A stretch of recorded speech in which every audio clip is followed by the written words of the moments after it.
Welcome everyone on a rather grey day after a few sunny days. So welcome to our second Golden Key System Change webinar. You are welcome to introduce yourself in the chat box, as I said. There will be no slides during this webinar, but we are recording the session, which means that I will be sharing it with you all afterwards. And you are also free to share it with your colleagues. In fact, I would rather encourage you to share it with your colleagues. There will be an opportunity to ask questions after the panelists have spoken. So what I would say is, while the panelists are talking, please put your questions in the Q&A box. So if you look at the bottom of your screen, there is a little Q&A box. If you click on that, you can put your question in there, and we'll pick that up at the end of the session and relay it to our panelists. If any other participant is really keen to see someone else's question answered, you can upvote that question as well. So Golden Key is a partnership between statutory services, commissioners, the voluntary sector, and people with lived experience across Bristol. We work together to improve services for Bristol citizens with the most complex needs. We are lottery funded, and we have been going on for 8 years. We are now reaching the end of our programme at the end of June. We've obviously accumulated an awful lot of learning in those 8 years. So we are delighted to have these webinars where we can share that learning and pass it back to the system in a way. So this webinar, as I said, is the second one in this series. The last webinar was a couple of weeks ago, and we looked at the 5 systemic challenges that we've identified when working with people with facing multiple disadvantage. Today, we'll be talking about simple ways to navigate some of that complexity. So we have found our 3 pillars, or that we're going to talk about in a minute, a really useful way to work with people experiencing multiple disadvantage. So we'll hear from a few different perspectives today, different people across the system. We have Tom Dunn, who was the team lead for our service coordinator team. Annie Mocknat, who is a peer trainee and has worked with Tom, and Alison Comley, who is the independent chair of the Creative Solutions Board. So, Tom, take it away. Thank you. Hi all, good morning. So I'm sort of introducing the concept of the 3 pillars from my position as the team lead, as mentioned. This is we refer to in Golden Key as products, sort of learning products or concepts that emerged from our team. So I'm just going to give you a bit of an overview of how it emerged over time. As you're aware, underpinning Golden Key was system change. So, our task really was to try and enable change within the health and social care system within Bristol. And operationally, we had 10 coordinators. They were holding caseloads of between 10, 15 people. And we were going out and sitting alongside our clients and really observing what was happening in the system. And to begin with, we had a very conventional approach, which, we tend to all take when we're researching or looking into problems, and we literally just observing and listing the blocks and the barriers. So we took this quite a kind of, linear and quite deficit approach to system change. What's the problem? Then how can we look at the problem and then find solutions? What we ended up doing is listing many blocks and barriers. So, we're able to really capture the experience of people facing multiple disadvantage. So, Non-engagement being a big thing, again, very deficit, very blamey towards the individual. Transitions being quite key things. I mean, these are all the things we mentioned in the last webinar, the 5 systemic challenges. But people cycling around prison, being evicted from homelessness hostels or temporary accommodation, in and out of hospital, in and out of A&E. Then assessment processes was an issue. So people with fluctuating capacity, people with dual diagnosis, services, people being bounced between services. Is it drug and alcohol? Is it mental health? We can't work with one. We can't work with the other due to dual diagnosis. Safeguarding, referrals, and the cyclical nature of that. Who's holding the risk? This person's too risky. We don't know what to do with that. We have, appealing for safeguarding referrals, and we found that we were having to hold a lot of risk within the system. Once being successful and getting through, then finding appropriate accommodation is an issue. So alongside that, the appropriate care provision and specialist residences or the sort of limits within care provision. And then a big thing, really, particularly with our women as well, around domestic violence, sexual violence, and the safety which the system was providing, and the cyclical, women being too complex within that, and then also people with protected characteristics, asylum seekers, for example, really struggling to access the system. So there we are, lists and lists of problems. So how do we deal with that? There we were working very, very hard to understand these problems and to make sense of them. We needed to change the system. So we had a tool called the Action Experiment, which is very helpful, and I recommend looking into that as a tool to follow. But again, it's very linear in its process, and the more and more we looked at what we were doing, we were really mirroring the system. Everyone was stuck, everyone was cycling, and everyone was just very confused and in this complexity. So we started to set up these reflective processes and to really look at what it was we were doing, which was different. Where in our work was change happening, and how was it happening? And what we started to notice is that there wasn't really a process in terms of change. It was more of a behavior. So it was more about creating the conditions for change.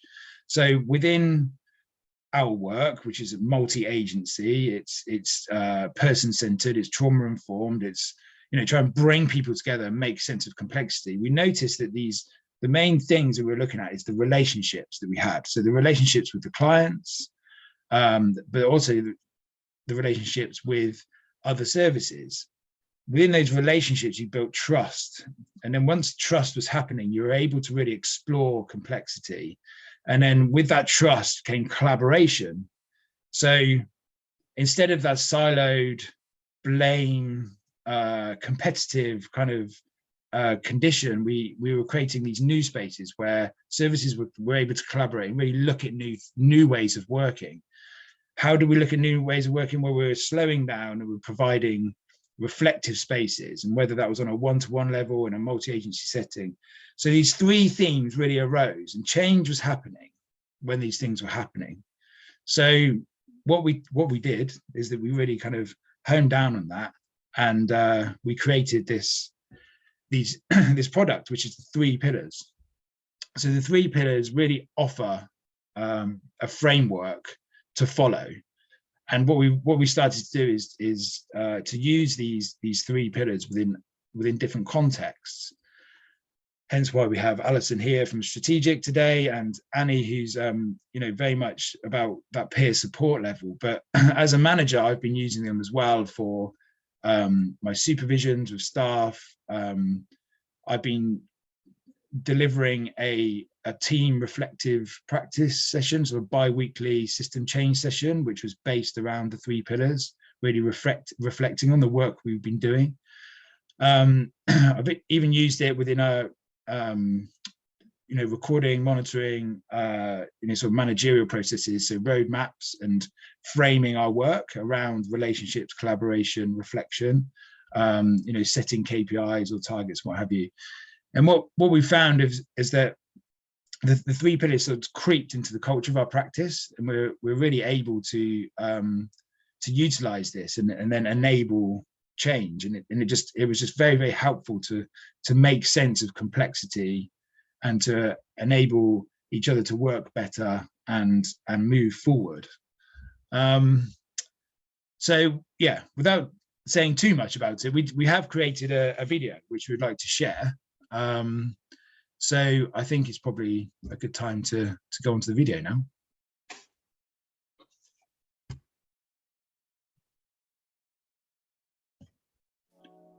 Did you know that people who experience combinations of problems like homelessness, substance misuse, contact with the criminal justice system, and poor mental health can find it difficult to get the support they need?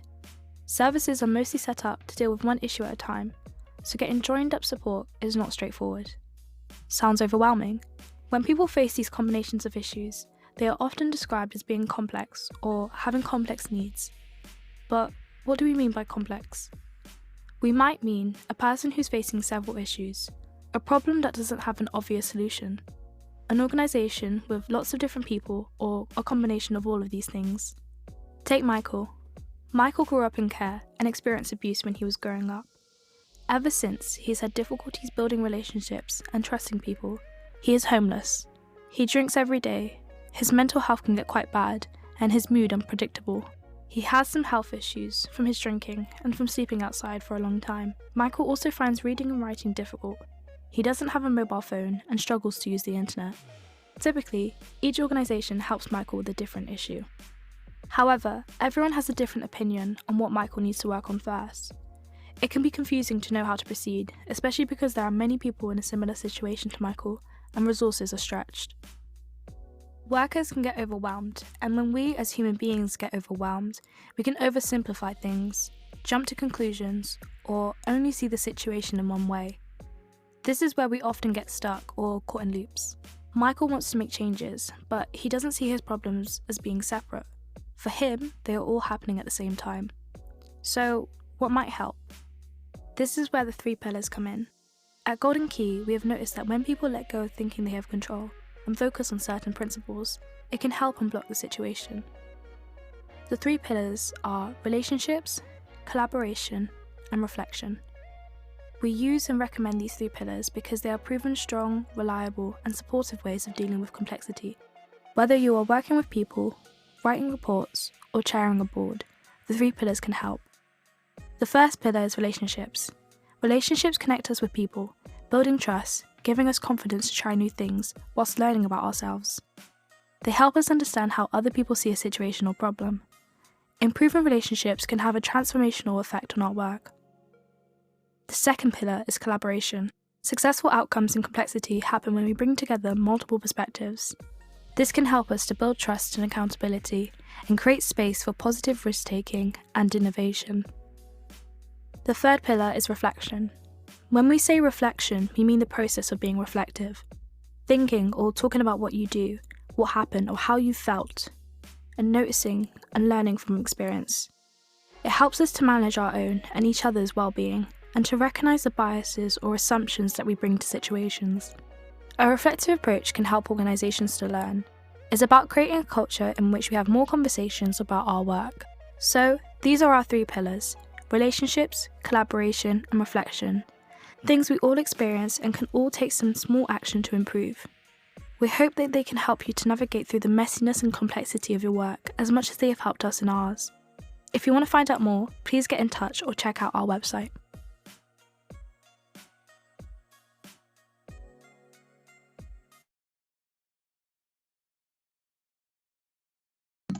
Yeah, so as mentioned, that video is available on our website.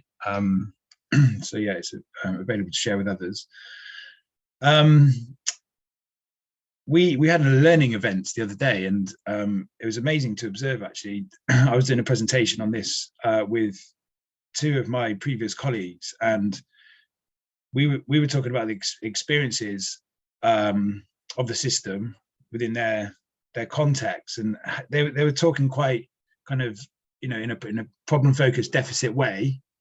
And then I was asking them questions around the 3 pillars. So can you kind of reflect on your practice under the three pillars? And something we observed is their body language and the way they were describing their work really shifted into more of an asset-based and strength-based description.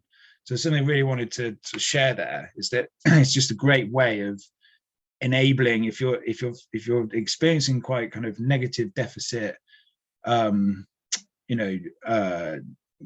situation within a multi-agency setting or in your team or what have you, if you frame your questioning and frame your facilitation within these 3 pillars, it's really useful to help people, you know, talk in a more asset-based way, but and just sort of and enable more flow and creativity in practice.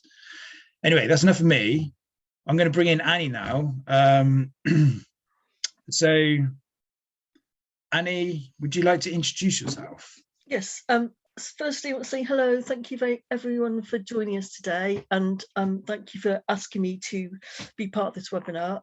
So I'm a peer trainee with Golden Key, and I'd like to point out that the important aspect of being a trainee role is that there's a fluidity to allow each person to shape their learning and work experience around their own strengths and interests. And my absolute passion, is the belief in the benefits of peer mentoring and how it can nurture positive working relationships between peer mentor and mentee. And the wonderful ripple effect that this has throughout the services and for the person supporting them.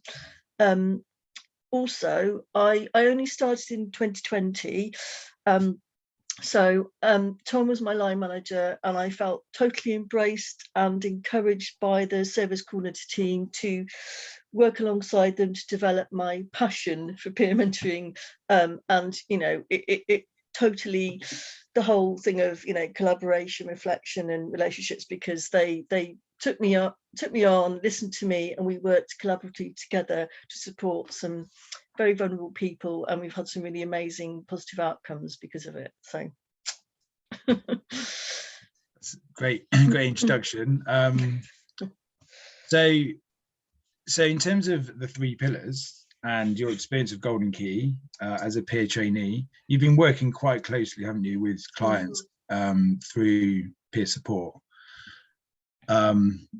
So could you tell us a bit about how relationships has kind of enabled your practice?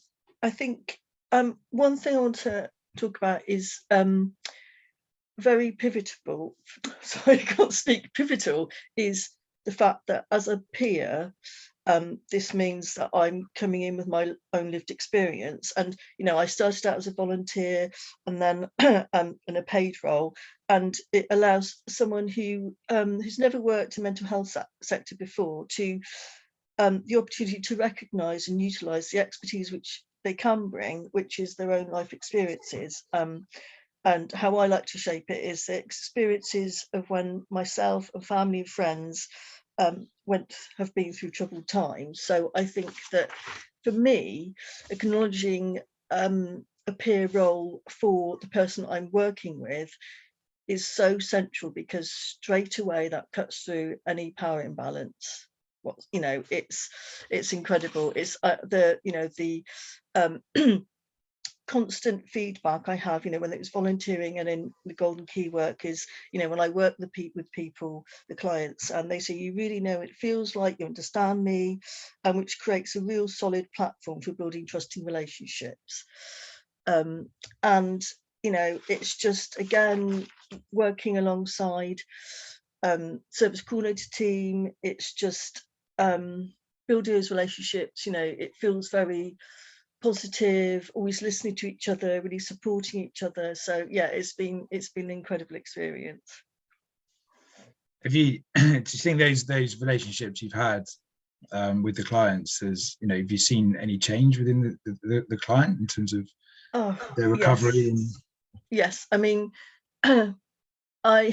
So as part of my role, it might be sitting with them, enjoying a cup of coffee in the spring sunshine. It might be go to a football match with them in a cold winter evening. So doing those sort of natural things, being human and being kind, has really opened up a connectedness with them, and it's sort of given them more confidence in themselves. So it's kind of I have, yes, it's, I've gone from having really short conversations on the phone with one person to meeting up and spending lots of times. We talk about politics, we have talk about all sorts of things, and also how they would like, parts of their recovery. And someone else, I'd be able to work with service coordinator, I can't speak against service coordinator team and other services, to allow the client to feel more listened to, and go through start a detox that they want to, and how they would like to be treated. So I think that it's kind of just being human, being there with them, I think is really, really important, and I'm allowed that time to spend with them. So what effect has those relationships had on this approach had on collaboration? So I think it's kind of, well, one, it's obviously being able to collaborate with the service coordinator team, individually with whoever as a support worker with the client. It's allowed for successful collaboration between services, supporting a client, and also I think it's when you're working with someone that closely, it kind of nurtures their own mental health well-being, so it gives them more confidence to actually collaborate themselves with the services for self-advocacy.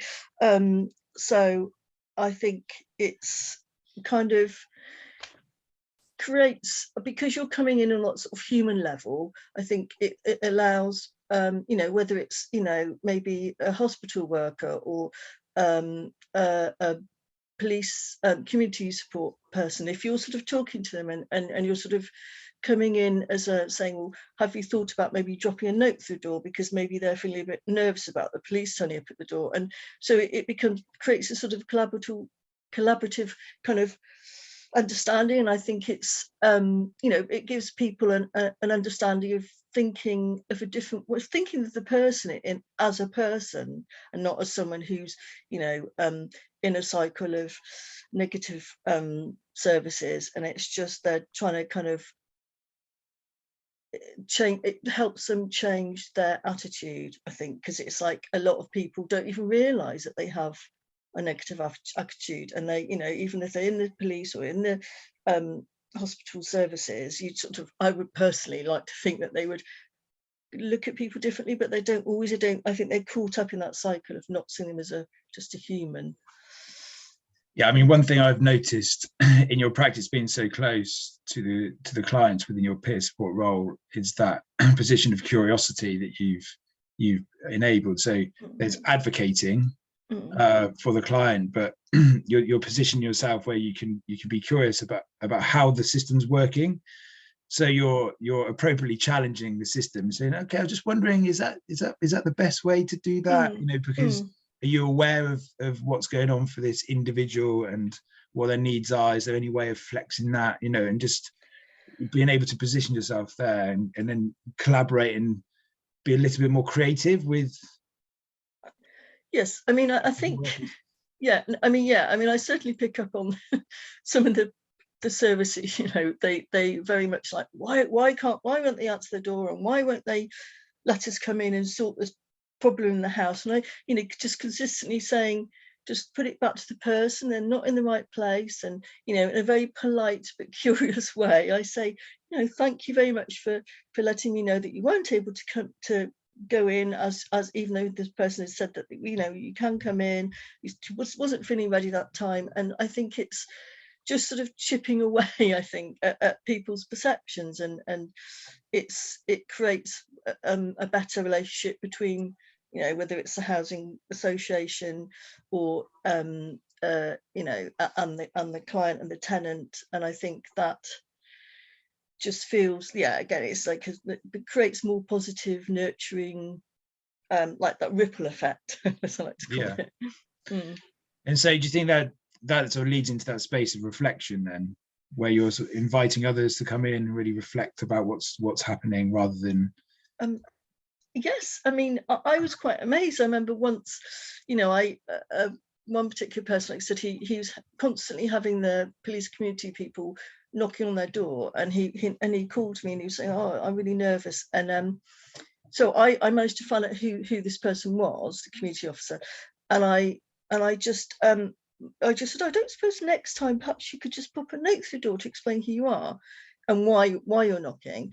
And whilst I was on the phone to the client, oh, someone's popped a note through the door. And so it just felt really positive, because it's like they had reflected on what I'd said and they'd taken that on board. So yeah, it's and it felt really good. It felt really good that they'd listened to me. It's also people's attitude to people, like, you know, if we try and talk to someone and at the hospital and they were describing them in a very negative way, and I just said, you know, obviously my blood was boiling, but I was like very calm and just saying, you know, perhaps we can, you know, just think about him as a lovely person who's been through troubled times. And, you know, so it's my reflection on how they speak is, you know, it's kind of just, I just sort of have to be very calm and try and just, yeah, put it there at a human level. And that's externally that's working, but are there other things that you've seen internally, so with your team or other processes in terms of reflecting that's helped? I think certainly it's been really nice, the feedback from the service coordinators about the success of peer mentoring. I think that's, you know, seeing that it's sort of it's has a powerful impact. I think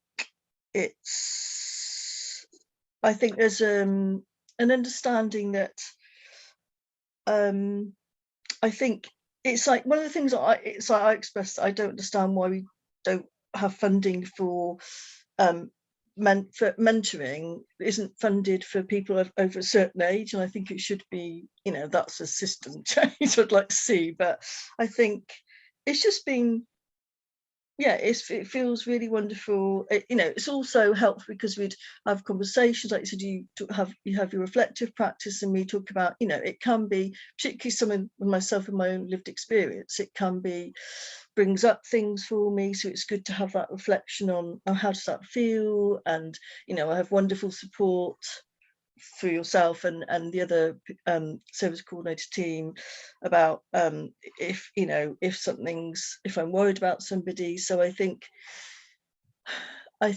it, yeah, reflection creates a lot of support. Sorry, yeah, rumbling. And it's good. It's good. Certainly, yeah, reflection, it supports yeah, people's well-being, and you know, if you're feeling quite stressed at work and what have you, it just helps to slow down, make sense of it. Do I need some time off? And you can offer that to others in the system as well. Should we just have 5 minutes just to, you know, see if you're okay? Okay. Well, thanks for that, Annie.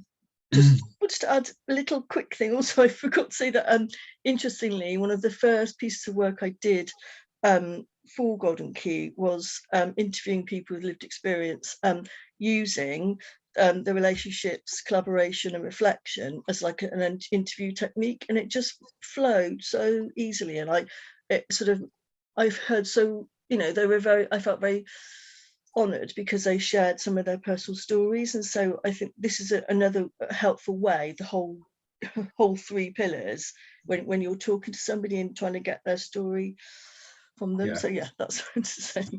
So that's another example of, you know, it being used in different contexts. Talking of different contexts, we're going to move on now and hear from Alison. Alison, would you like to introduce yourself? Yes, thanks, Tom. My name's Alison Comley, and I have the privilege of being the independent chair of the Creative Solutions Board.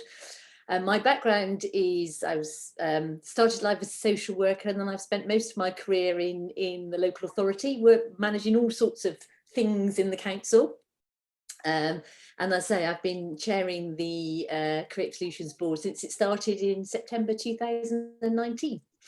What I'm going to do this morning is just tell you a little bit about the Creative Solutions Board and what it does, and then look at how the pillars have affected what we do and how we do it within the CSB.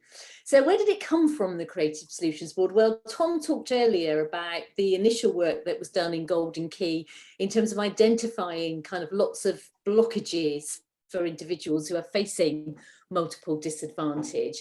And so out of that work came an idea about developing a Creative Solutions Board where we would bring people together, strategic managers across lots of organisations, to focus on some of these barriers with a client at the centre of it, to look at how we might move those barriers, or at least if we can't remove them, kind of nudge them up the hill a little bit.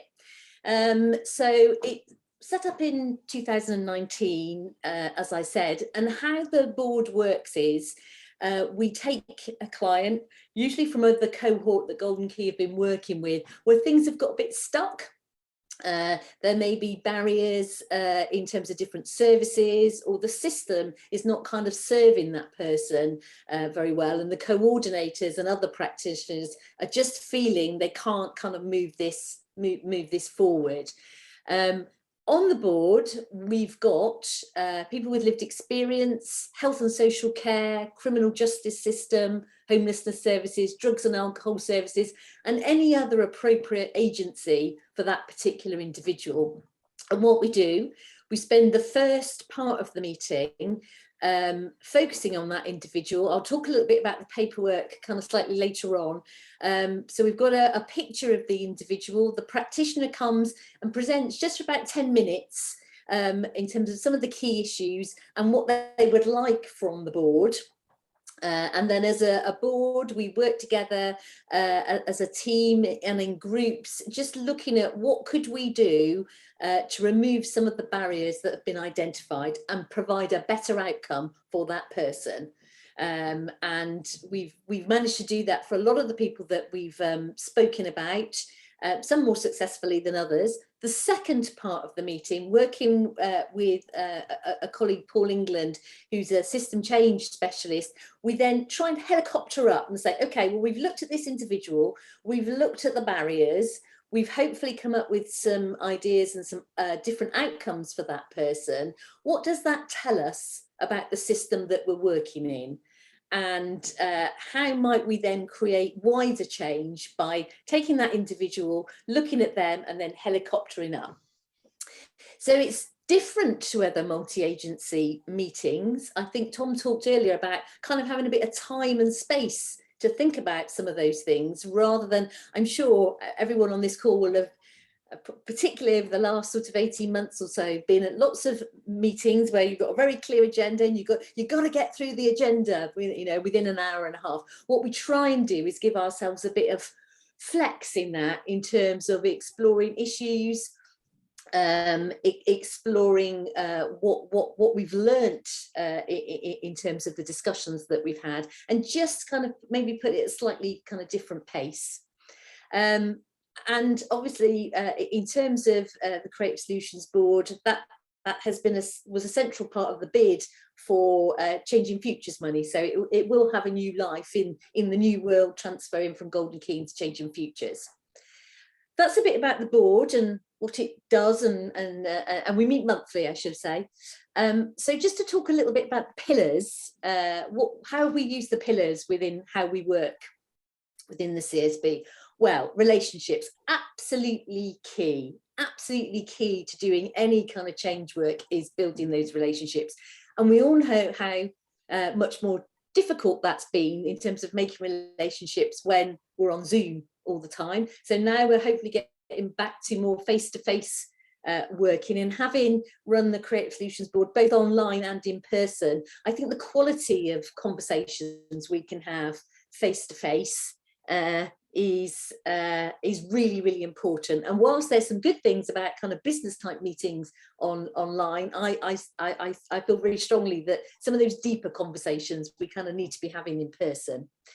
So part of the Create Solutions board in terms of building the relationships has been about giving people kind of space to talk to each other, actually, finding out about each other, finding out about people's organisations in a way that often we don't get an opportunity to do that. So we kind of tend to do some kind of warm-up thing to start off our meetings.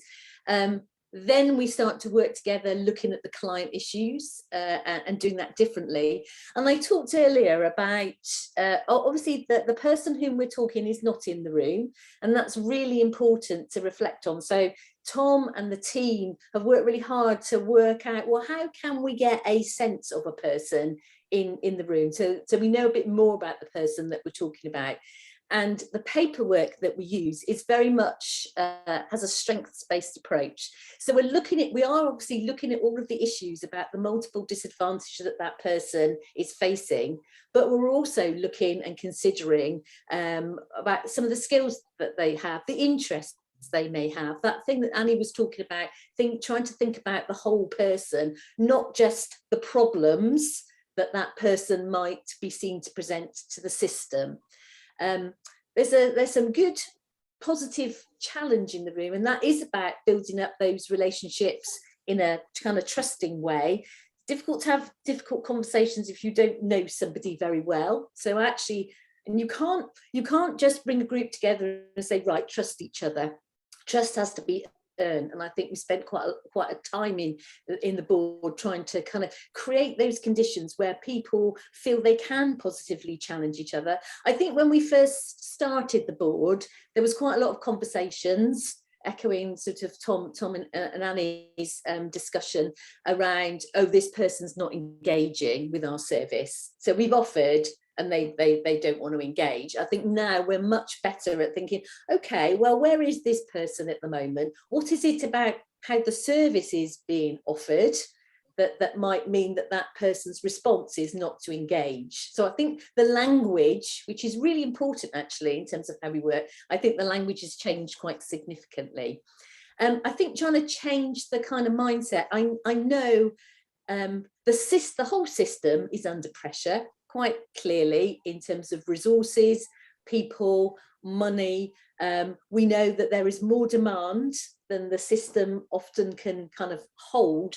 So actually our thresholds can be a good way, is a way of rationing some of that service. So what we've tried to do within the context of the board is the managers that come to that board have a mandate to do something different. They have a mandate to bend the rules for this individual to see if that gives us a better outcome.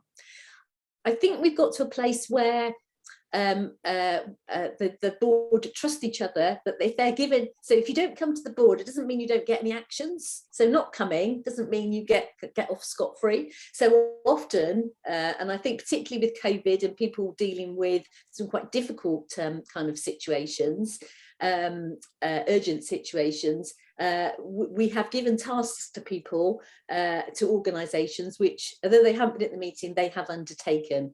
We get our actions out kind of within 24 hours.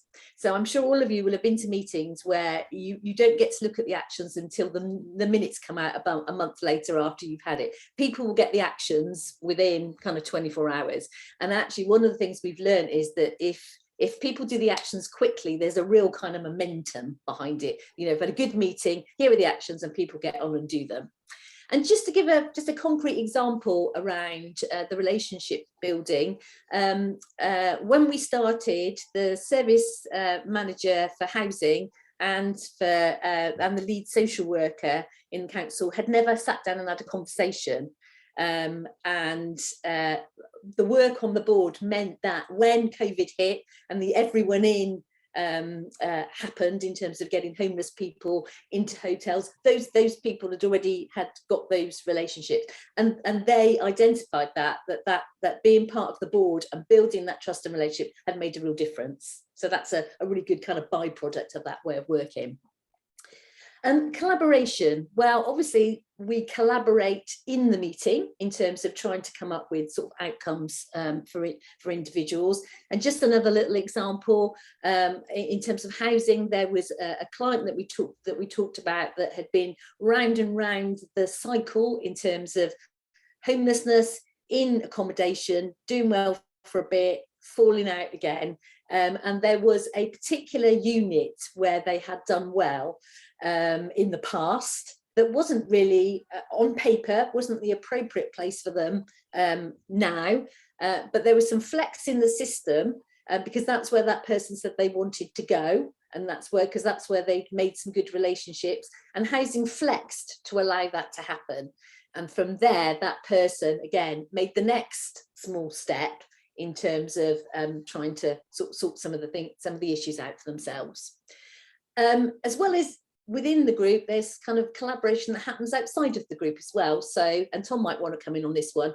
A case came to the board where the coordinator was working with someone where there was an asylum claim going on, and they were their litigation friend, which is kind of like a formal role in terms of supporting that person through the legal process.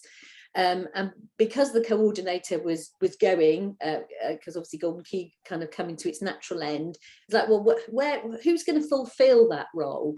And we weren't getting very far in terms of Bristol, but actually collaboration sort of outside of the meeting was Tom and the team identified other national projects looking at this issue. It was raised, well, okay, so if we've got this problem for this person, they can't be the only person locally where that's an issue, and got that conversation going among the refugee organisations in the city. Tom, do you want to add anything about that? Because obviously that was a big issue. Yeah, well, I mean, you know, that example lends itself to the whole, so the principles behind the practice, how we're feeding into the Creative Solution Board, that it was very much a collaborative process where we tried to ensure that multiple perspectives were represented. So it wasn't just, you know, a referral coming from our team. We were bringing in, you know, perspectives from all the services, and then if not, further afield.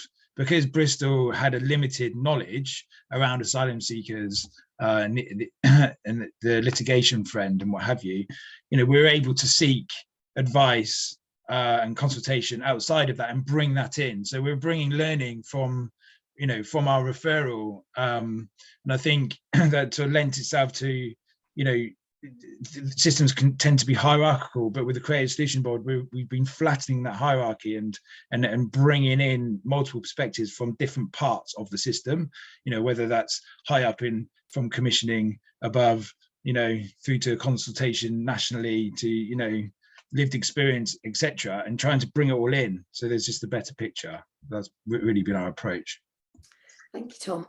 And in terms of reflection, well, I think having an opportunity to reflect on what the client discussion tells us about how our system works has been really helpful. And then sort of thinking, well, how might we then look to make more of an inroad into sort of system change?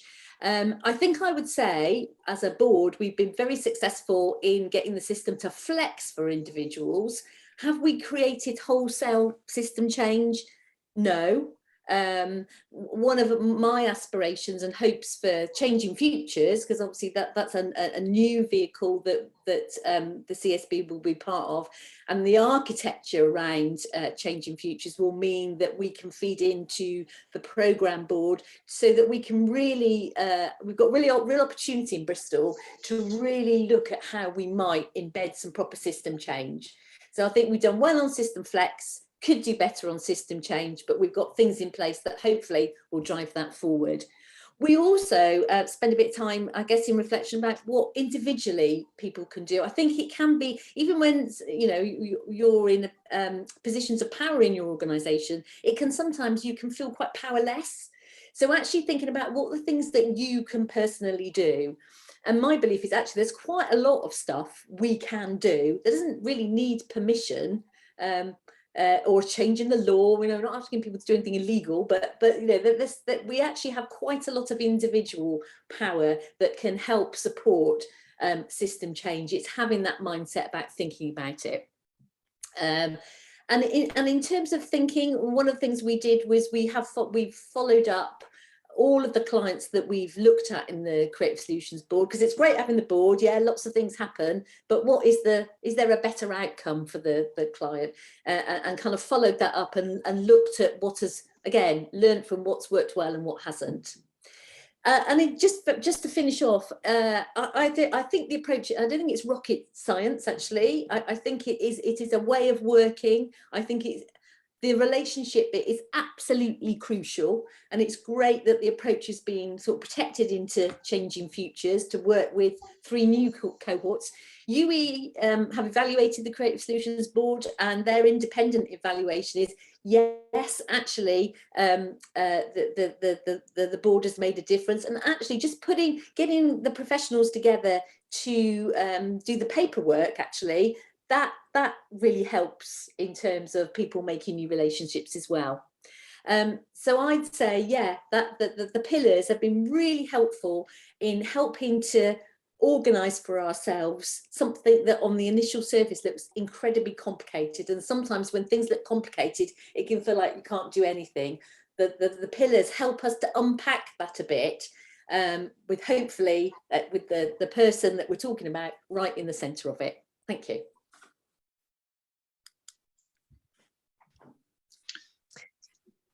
Did you have more to add, Tom?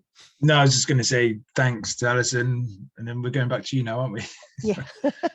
Thank you. Well, thank all of you. And because we haven't got a lot of time left, I'm going to go straight into questions, because we've had some really good questions come in, and I'm quite keen to try and get them answered. So the first question was from Claire, and probably Tom, Annie, I'm going to pass that one to you first. Is, will the peer mentoring be able to continue once the Golden Key funding ends? What will be the legacy of this work? I think that's probably a good time to introduce your role in Changing Futures, Annie. Yes. So, yeah, I have now moved across to Changing Futures, and I am still driving my passion for peer mentoring. I'm very lucky that the 2 of the people that I was mentoring through Golden Key, I am still continuing mentoring them through. They are now supported by Housing First, so that's a new collaborative practice. So we sort of, it's like a pilot scheme.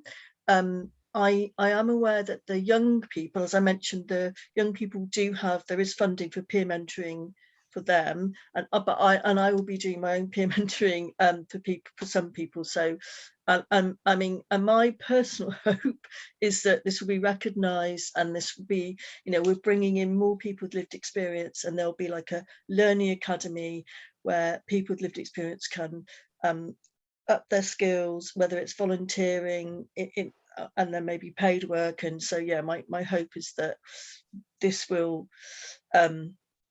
we'll get, people will listen, and we'll have more peer mentors apart from myself. Yeah, I mean, just to add to that is that that is very much an aspiration, and we've really done our best to try and capture the success of what Annie's been doing, to try and implement that into Changing Futures and then build on that. So watch your space. We do have content, a whole part of Changing Futures is Independent Futures, which is a lived experience service, and we hope that that's the platform to really build on that success. Wonderful. Now a question from Harry. How do you envisage turning services, systems, experience of flex or flexible working into systemic change? There's perhaps a risk that as individuals move out of roles, that services return to default. I know that's definitely a concern, isn't it, Alison, Tom? Shall I start with that, Alison? Yeah, if you start and then I'll pick up. So this has certainly been a pattern that we've observed in Golden Key, and there's very much a difference between system flex and the system change. And Alison has mentioned that's really an aspiration for Changing Futures, and Alison can talk from that position of the Creative Solution Board and how important that is.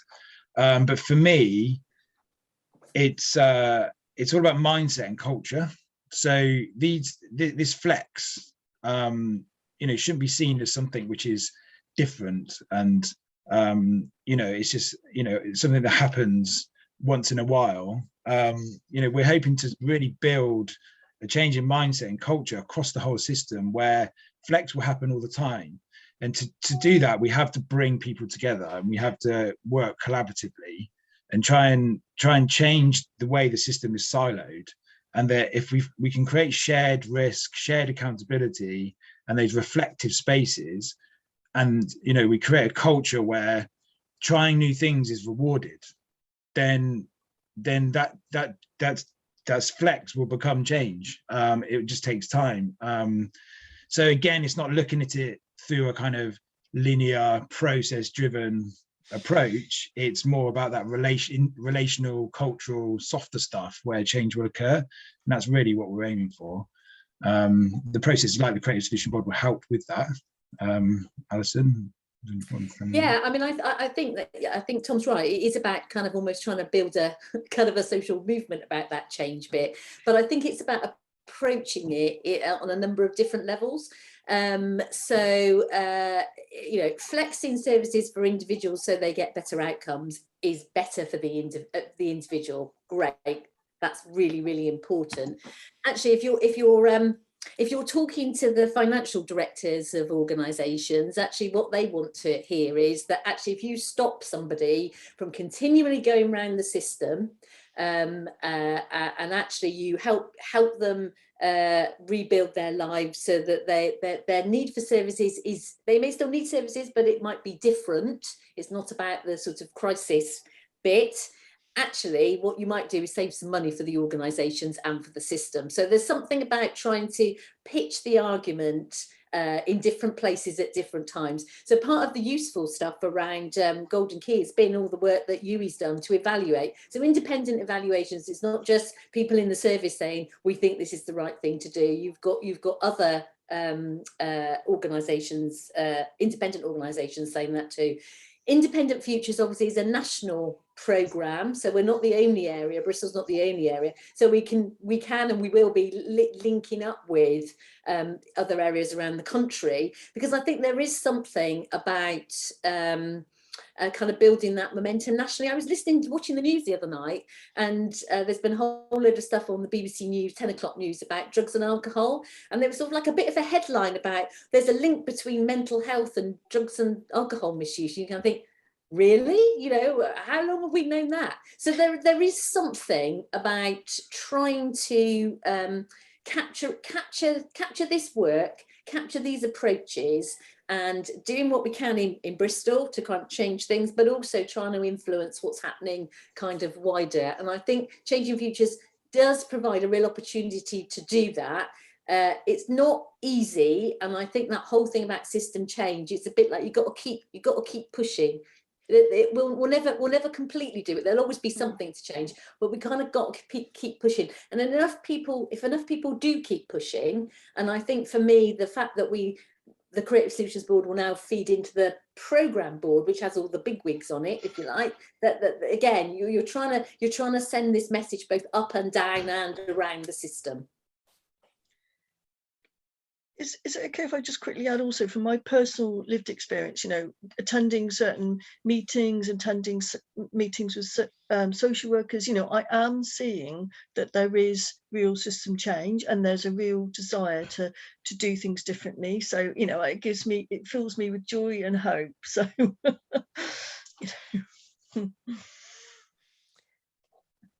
I'm really sorry to the last few questions that we had here, because we've kind of run out of time. But what I might do is I've made a note of them and I will pass them to our panelists. And if I can in any way get an answer and email it back to the people who've asked the questions, I will do so. So I wanted to say a huge thank you to Alison, Annie, Tom for their contributions today. I think it's been a really rich discussion. There's been loads said and loads to absorb, which is fantastic.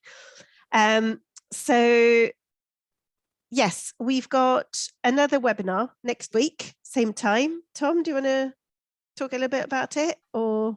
Well, yeah, I mean, it's leading on from what we've been discussing, and you know, the previous two, including this one, we've heard from us from Golden Key, but it's now an opportunity to hear from some other people outside of Golden Key about creating conditions for change. So, you know, how they've taken these approaches within their organizations. So yeah, it'd be interesting to hear from other people. Wonderful.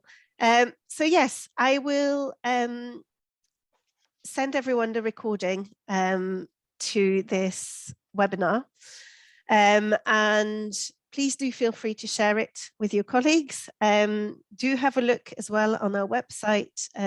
As Tom said, the video of the 3 pillars is on there. Also the one about the 5 systemic challenges, which was introduced at the last webinar.